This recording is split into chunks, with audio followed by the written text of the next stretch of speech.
Rolling, rolling. What would you say is your favorite memory of George?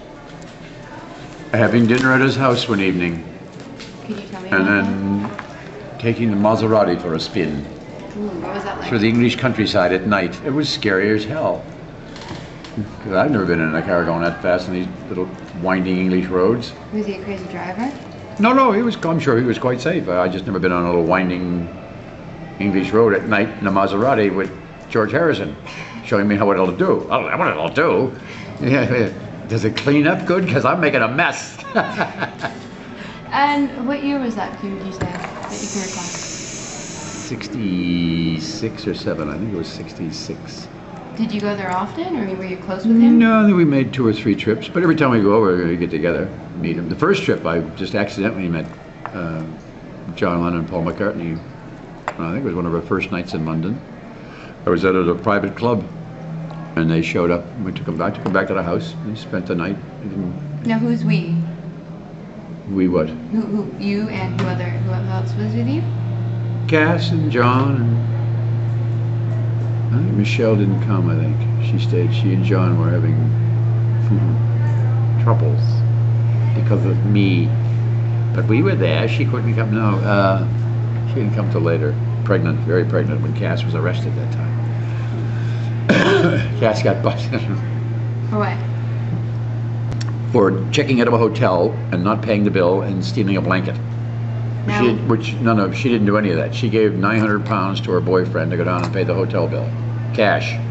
Here's £900. Oh, Pick Dawson at the time was the guy's name. He's gone, he died. But he kept the money. Just put the money in his pocket and didn't pay the hotel bill. And then stuffed a blanket in one of the suitcases, and they checked out. She thought the bill was paid. Never thought any more about it, but on our next trip to London,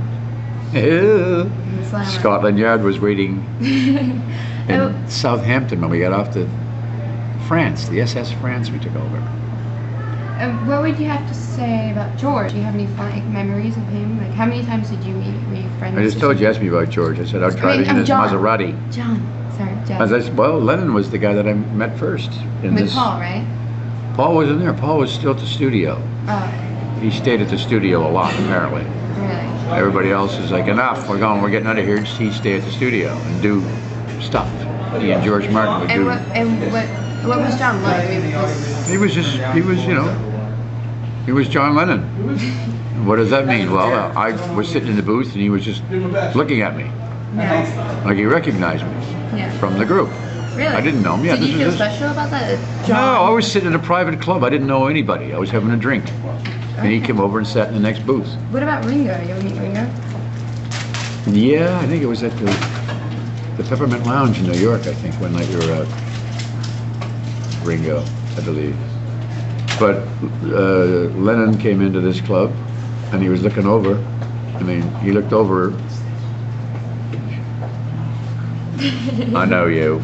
The look on his face was, aren't you? You, oh yeah, I know you. I didn't know what to say to him. I didn't know what to do. So I just went, and he's going, aren't you? And I said, aren't you? And he went, we are, aren't we? We bloody well are, aren't we? We are. I guess, yeah. He asked me if he had any smoke. He said no, because all there was over there was hashish, and it's too hard on the throat. Didn't want any hashish. Just wanted some. He said, just a minute. He called McCartney at the studio, and Paul came over to the place with a bag of weed, and we went back to the house, and I woke Cass up, and we were up all night long. Smoking, talking, singing, playing, doing. And then so you guys had like a little jam session? Yeah, but they had to go. They had to go back to the studio. They were going in. The sun was coming up. They're going to go back to the studio to work on Sgt. Pepper. So this is during Sgt. Pepper. Yeah.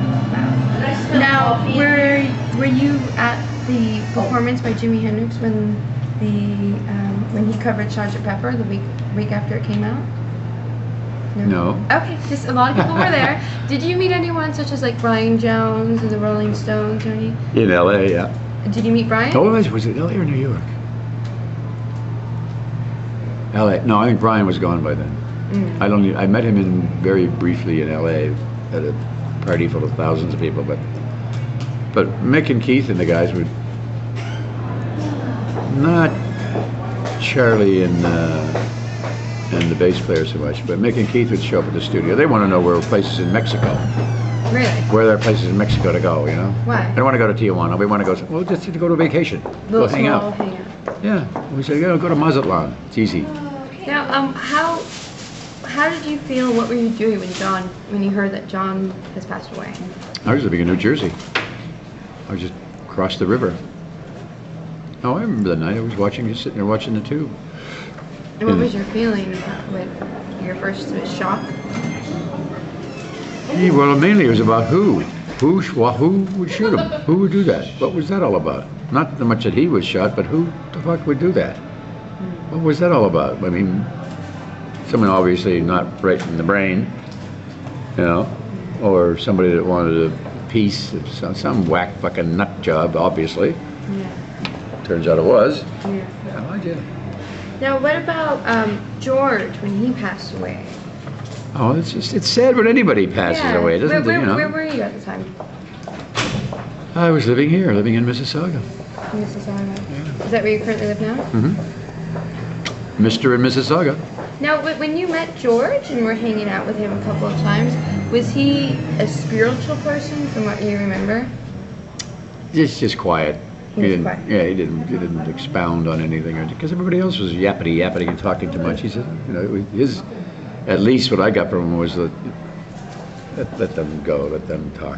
Did you meet Patty, his wife, or Olivia, his second wife? No, it was usually just a bunch of us in a room somewhere, pushed up against the window seat, rolling joints, try to keep the door closed, keep people out.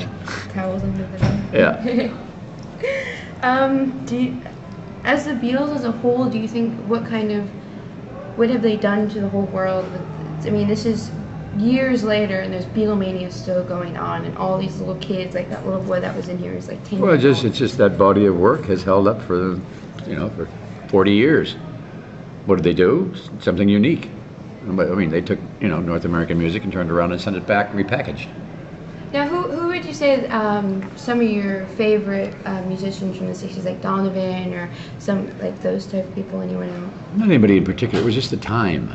It was the time. It was a time when anything was possible. People that came along were, they were who they were. There was nothing special or stand out. It didn't seem at the time that anybody was special or stand out. It was just another one of the gang, Now, did you ever get involved with such, like, the Beatles got involved with the Maharishi, and George Harrison got involved with the Hare Krishnas? No, I got involved with the Catholic Church at a very young age and got out of that as soon as I could. I had that beat out of me by the good Sisters of Charity. What an awful thing to call those people, Sisters of Charity. Begins at home, and they didn't have any. What? Well, No, I didn't get no. That wasn't your boat? Well, I didn't understand. What are you looking for? What is it missing in your life that you got to go find something to replace something? What is it that you have to replace? What's not there? Do you ever meet Bob Dylan? Yeah. Can you tell me about that?